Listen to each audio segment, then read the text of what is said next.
Gimana sih cara ngurangi rasa nggak enakan supaya bisa lebih berani berkata tidak atau enggak? Misalnya ada seseorang nih, dia membangun kontrakan, tapi menggunakan uang haram atau uang yang asalnya haram.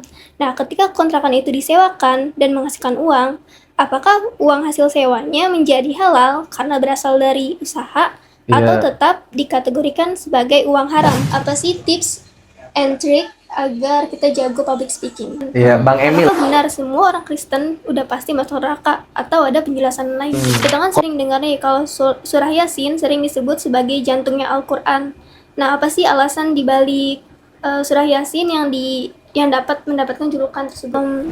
Wahyu pertama yang diturunkan kepada Nabi Muhammad kan surah Al-Alaq. Ya, Tapi kenapa surah pertama yang ditempatkan dalam susunan Al-Quran justru surah itu bagus, itu pertanyaan bagus, dan itu pun pertanyaan yang pernah saya tanyakan kepada guru saya, guru tafsir saya, dan akhirnya jawaban itu pun termaktub di dalam kitab ini nih teman-teman semuanya. Ada kitab Mabahis fi Ulumil Quran, atau kita tuh kalau kenalnya kitab Manaul Cotton.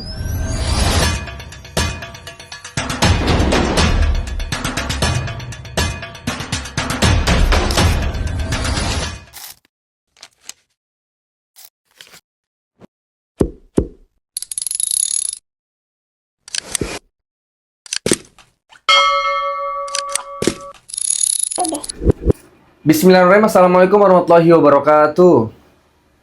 Hamdan wa syukurillahi amma ba'd. Teman-teman live friend dimanapun berada, alhamdulillah kemarin kita sudah buka kolom pertanyaan bagi teman-teman yang ingin bertanya dan berdiskusi. Dan alhamdulillah sudah ada 5 pertanyaan. Kenapa kita stopin di angka 5? Karena kita ingin menjawabnya itu sedetail mungkin, semaksimal mungkin. Jadi tidak terlalu banyak pertanyaan yang akhirnya kita jawab sepele aja gitu. Kita jawab ataupun kita terlewatkan begitu aja tanpa kita jawab dengan secara detail. Nah, teman-teman, kali ini saya bersama saudara saya yaitu Flaudia Insyira Sunkar, atau yang sering saya panggil itu Jenong. Dan sejak kecil saya sudah bersama dia, namun masih belum pede untuk on cam. Ya, jadi dia akan menjawab, akan membacakan pertanyaan-pertanyaan yang udah masuk dari teman-teman kita. Oke, sebelum kita mulai, mari sama-sama kita membaca lafaz basmalah. Bismillahirrahmanirrahim. Semoga dengan lafaz basmalah kegiatan kita atau pembelajaran kita pada kali ini diberi berkah oleh Allah Subhanahu wa taala. Amin amin ya rabbal alamin. Langsung saja dipersilakan kepada Jenong untuk membacakannya. Pertanyaan pertama dari siapa dan apa isinya? Oke, pertanyaan pertama di sini ada dari Kak Azria. Pertanyaannya itu, misalnya ada seseorang nih, dia membangun kontrakan, tapi menggunakan uang haram atau uang yang asalnya haram. Nah, ketika kontrakan itu disewakan dan menghasilkan uang, apakah uang hasil sewanya menjadi halal karena berasal dari usaha atau tetap dikategorikan sebagai uang haram karena modalnya kan dari uang haram gitu? Iya. Jawabannya tetap haram gitu, karena pondasi awal yang membuat atau yang membangun, yang menjadikan kontrakan itu adalah uang hasil haram. Misalnya dari korupsi, dari mencuri atau dari merampok, akhirnya dibuat, walaupun membuka kontrakan itu usaha yang halal, tapi dasarnya itu adalah sesuatu yang haram. Nah, kalau misalnya buat masalah ini kita bisa bagi juga, haram itu ada terbagi menjadi 2. Ada haram secara hukum dan haram secara zat. Ya, Pocari Sweat atau air putih itu halal, secara zat dia halal, tapi ketika itu diambil dengan cara mencuri, dengan cara merampok, dengan cara yang tidak benar, dibenarkan Islam, maka itu menjadi haram gitu, walaupun dia halal gitu kan, secara zat dia halal, tapi dia jadi haram karena hukumnya. Nah, dalam hal ini kontrakannya atau usaha kontrakan itu halal, nah tapi pondasi awal yang membuat kontrakan itu berdiri itu sesuatu yang haram, dan sesuatu yang dihasilkan itu pun jadi haram juga gitu. Jadi kalau mau ya dibersihin dulu gitu, di di modal utamanya itu dibersihin dulu. Coba kalau emang dasarnya korupsi, ya udah kembaliin, dia juga harus dihukum dulu. Baru ntar uang lainnya atau uang hasil dari itunya dibuat pondasinya. Gitu sih, itu jawaban yang simpelnya jadi gitu ya teman-teman ya. Selanjutnya ada lagi pertanyaan dari siapa? Oke, pertanyaan kedua dari Kak Arkan. Gimana sih pandangan Islam terhadap orang-orang yang beragama Kristen? Apakah benar semua orang Kristen udah pasti masuk neraka atau ada penjelasan lain gitu? Kalau buat masalah pasti ya, pertama gini yang perlu kita garis bawahi, bahwa surga dan neraka itu hak prerogatif Allah Subhanahu wa taala. Manusia itu tidak bisa memastikan, tapi manusia bisa melihat indikator kenapa sebab orang itu masuk neraka ataupun masuk surga. Yang sudah pasti ketika dia mendekatkan diri kepada Allah Subhanahu wa taala dengan amal-amal yang diridhoi Allah Subhanahu wa taala, dia pasti masuk surga. Nah, menyangkut pertanyaan yang tadi disampaikan, dari siapa itu? Arkan. Arkan ya, dari Arkan tentang apakah semua orang Kristen atau orang yang di luar Islam itu masuk neraka atau tidak, atau masuk surga atau bagaimana? Jawabannya nggak semua, dengan beberapa faktor. Yang pertama, belum sampainya dakwah Nabi Muhammad SAW kepada dia. Jadi boro-boro dia kenal Tuhan, misalnya gitu, Pong. Boro-boro dia kenal Tuhan, ya kan? Boro-boro dia mau sholat, mau dia apa, dia tahu Allah aja dia nggak tahu gitu kan. Nah, jadi itu orang sebut itu adalah orang ahlul fatrah. Nah itu. Yang kedua, dia nggak mengenal Islam. Ya, dia masuk Kristen karena emang lingkungan dia Kristen. Dia nggak tahu ada agama yang lebih logis, ada agama yang lebih diterima oleh akal kita, ada agama yang bisa diterima juga ajarannya oleh hati nurani kita. Karena banyak orang-orang yang pindah agama atau mu'alaf dalam hal ini, itu karena ajaran Islam yang begitu indah, ajaran Islam yang begitu murni, ajaran Islam yang begitu menyejukkan hati. Nah, jadi jawabannya nggak semuanya. Menurut saya itu kecuali dua ini. Yang pertama, ahlul fatrah dia karena belum sampai dakwah Nabi Muhammad SAW. Yang kedua, belum mengenal Islam. Nah, maka dari itu tugas bagi kita umat Islam adalah mengenalkan ajaran Islam dengan cara yang baik. Ingat, orang akan melihat apa yang kita lihat. Orang akan melihat apa yang dia lihat. Maka perlihatkanlah ajaran Islam sebaik-baiknya dalam perangai dan keseharian kita. Itu sih jawabannya. Mudah-mudahan menjawab ya. Selanjutnya. Oke, pertanyaan ketiga dari Kak Syafa. Kita kan sering dengar nih kalau surah Yasin sering disebut sebagai jantungnya Al-Quran. Nah, apa sih alasan dibalik surah Yasin yang dapat mendapatkan julukan tersebut? Oh, kalau itu kemungkinan ya.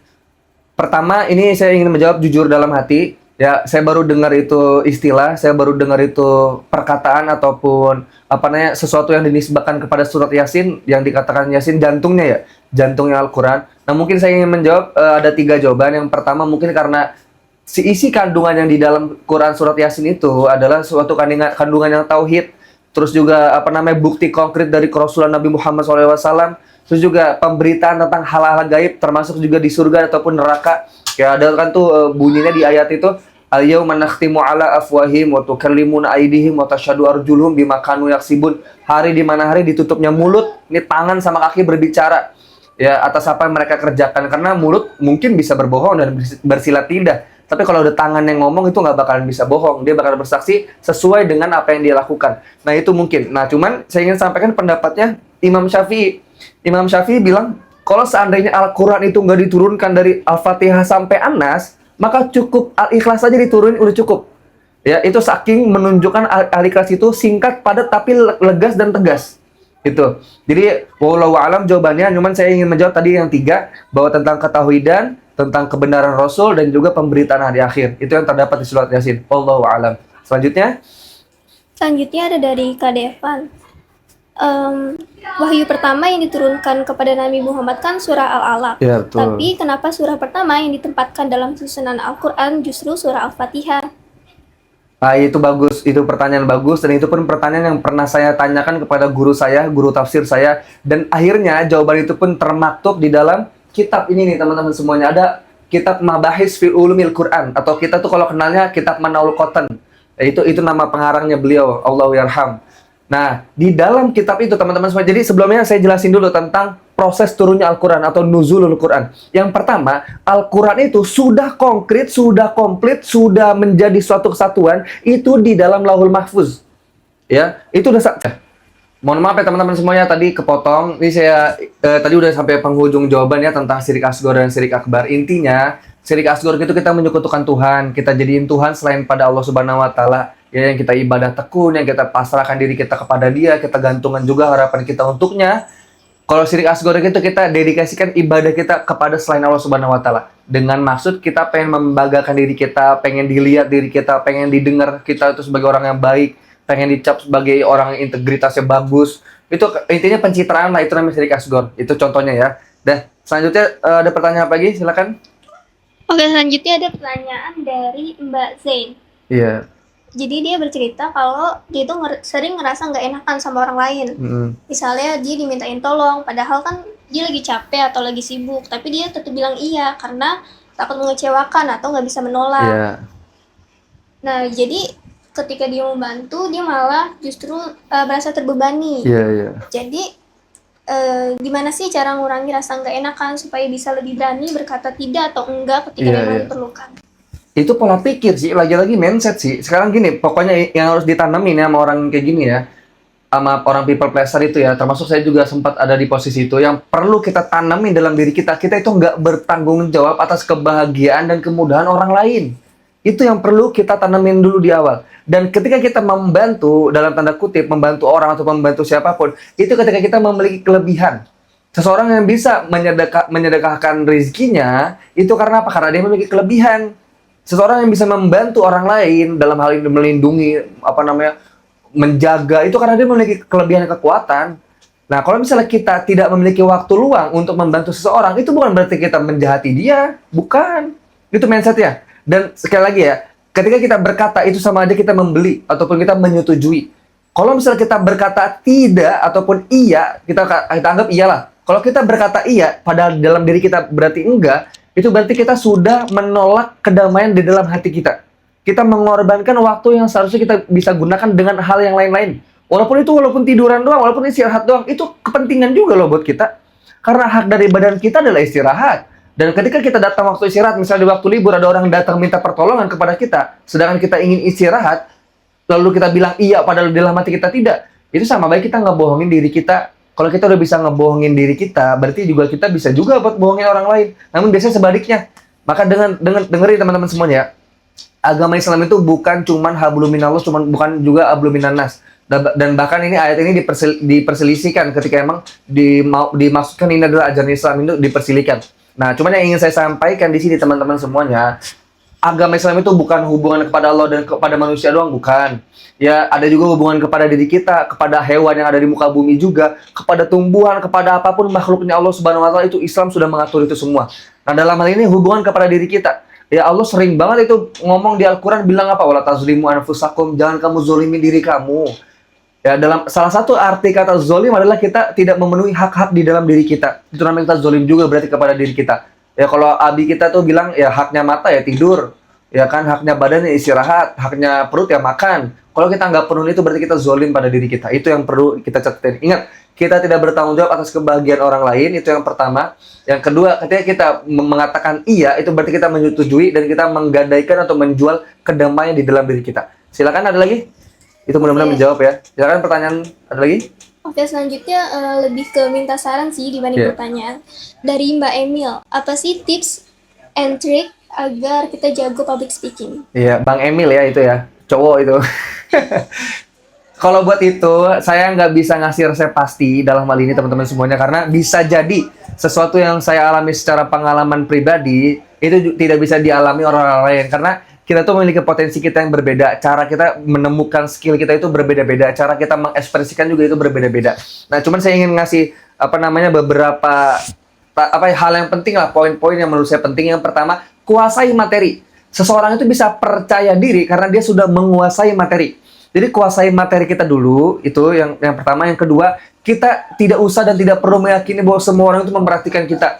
Semua detail dari kita itu diperhatikan. Enggak seperti itu, teman-teman semuanya.